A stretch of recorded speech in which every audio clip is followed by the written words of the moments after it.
Y para hacer una especie de balance, porque esa es la intención de este 2011 en el tratamiento de temas donde están involucrados menores a través de los medios de comunicación, es que invitamos a Victoria Martínez, que es directora de Grupos Vulnerables de la Secretaría de Derechos Humanos de la Nación. Bienvenida. Gracias. ¿Cómo le va, licenciada? Un gusto. ¿Qué tal? Bueno, Pedro, ustedes en casa ya lo saben, cuántas noticias este año se han dado de crímenes donde hay involucrados menores, maltrato, explotación de chicos desde aquellos lugares que hasta inspeccionó el Ministerio de Trabajo porque son chicos esclavizados junto a su familia, no tienen escapatoria. ¿Cómo se maneja, según ustedes, a través de los medios esta información sin ser aún todavía más victimizados esos niños? Bueno, ese es un tema central, Claudia. Me parece que los medios tienen una responsabilidad enorme en el tratamiento de este tema. Justamente se los victimiza o se los revictimiza en realidad cuando son víctimas de algunas situaciones de violencia, o se los criminaliza, se los estigmatiza como los responsables de cierta peligrosidad social cuando llegan a la edad de la adolescencia. Entonces, por una razón o por otra, o por ser víctimas o victimarios en algunas situaciones, la verdad que el tratamiento de los medios no ha sido el mejor. Hemos tenido casos como, por ejemplo, Candela, el caso Tomás, digamos, que son paradigmáticos de cómo los medios tienen que todavía aprender a respetar lo que significa un niño, sus derechos, tanto el respeto a su privacidad cuando son víctimas, como incluso el respeto a considerar en qué situaciones o circunstancias un niño o un adolescente comete un delito. Y esta mirada que tienen los medios se traslada obviamente a la sociedad. Los medios son formadores de opinión, entonces es un ida y vuelta, ¿no? La sociedad tiene esta mirada sobre los niños, los medios la ratifican o la amplifican y de esta manera también se comportan los adultos en relación a los niños o la sociedad toda. Entonces me parece que es importante asumir esta función con responsabilidad, ¿no? Cuando se trata de niños. Incluso en esto que vos decís, ¿no? Menores.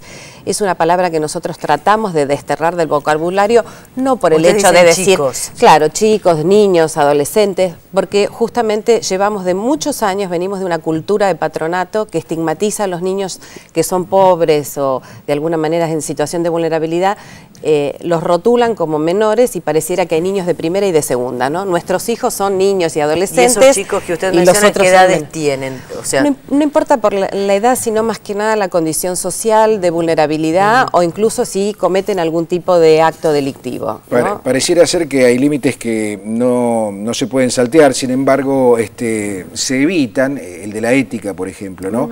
En el apuro por informar, en la necesidad por informar, pese a todo, por el rating, por ejemplo, los chicos reciben el mensaje menos adecuado. Sí. ¿Ustedes como organismo están en contacto con los medios de comunicación? Sí. ¿Con quienes tienen la responsabilidad de emitir un juicio a través de los medios? Sí, no todo lo que quisiéramos. Muchas veces se nos consulta, pero la verdad que a veces no es muy tenida en cuenta nuestra opinión. Hubo un caso muy importante para nosotros. Hace unos años atrás presentamos un informe como Secretaría de Derechos Humanos sobre la cantidad de niños que estaban institucionalizados en el país, justamente previo a la sanción de la ley que protege los derechos de los niños. Y ahí justamente se dio un manejo donde tuvimos que hacer una preparación con talleres para periodistas que iban a enfocar las noticias. Esto se presentó en el Senado y en ese momento nos ayudó UNICEF y la red de periodismo social, la red ANDI, que informa sobre derechos del niño, y ahí se logró una cobertura bastante exitosa en el sentido de protección de los derechos de los niños y el enfoque, pero la verdad es que habría que insistir mucho más. Y en este sentido, ¿ustedes creen que se violentó este año, que se potenció el tema? Sí. Realmente yo creo que hubo muy mal manejo en relación sobre todo los casos donde se puso en evidencia y se expuso la intimidad de los niños o incluso hasta con cierto morbo a veces dando noticias de detalles de situaciones de violencia hacia los niños que en realidad eran innecesarios con el solo hecho de saber que sufrieron una muerte violenta, por ejemplo. Incluso me parece que es necesario respetar no solo la intimidad, sino hasta la manera de la muerte de un niño, que es un tema muy delicado, muy doloroso y que incluso genera curiosidad en otros niños, ¿sí? Porque estas noticias se pasan en cualquier momento del día, a cualquier hora. Claro, sobre todo, por ejemplo, a mí me llama la atención que en los casos donde se ha cometido el bullying famoso, que los chicos se golpean o toman a un compañero de punto, como diríamos en la jerga de la calle, y lo castigan.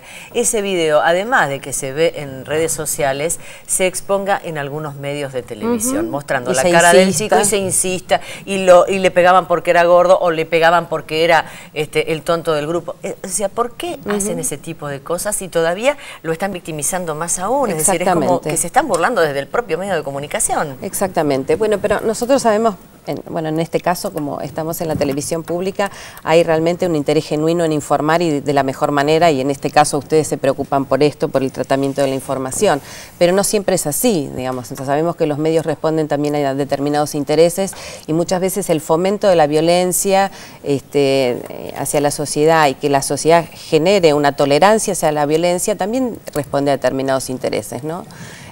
También, por otro lado, el tema de cómo el mercado se aprovecha de esta situación, porque hay otras formas de violencia que no se visibilizan, como por ejemplo cuando los niños en la escuela tienen actos o conductas que son disruptivas o que ponen en cuestión el sistema, se los termina medicalizando, ¿no? Y esto también obedece a un interés de la industria de generalizar la medicación, y esto no se visibiliza como una forma de violencia hacia los niños. Una última consulta y gracias por la visita. ¿La justicia es taxativa o cada medio tiene sus propias reglas o existe un protocolo para defender a los chicos?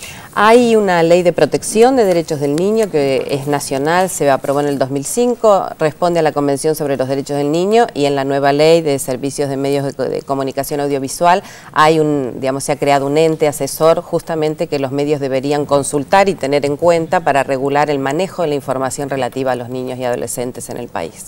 Victoria, le agradecemos mucho su presencia. Al contrario, gracias a ustedes. El año que viene y felicitaciones por el trabajo y por mucho bueno, lo que van a seguir con el tema. Y seguimos con el tema. El respeto a los derechos humanos es absolutamente necesario que sea un tema de agenda permanente. Muchas gracias y buen año para ustedes. Victoria Martínez, directora de Grupos Vulnerables de la ustedes. Secretaría de Derechos Humanos de la Nación.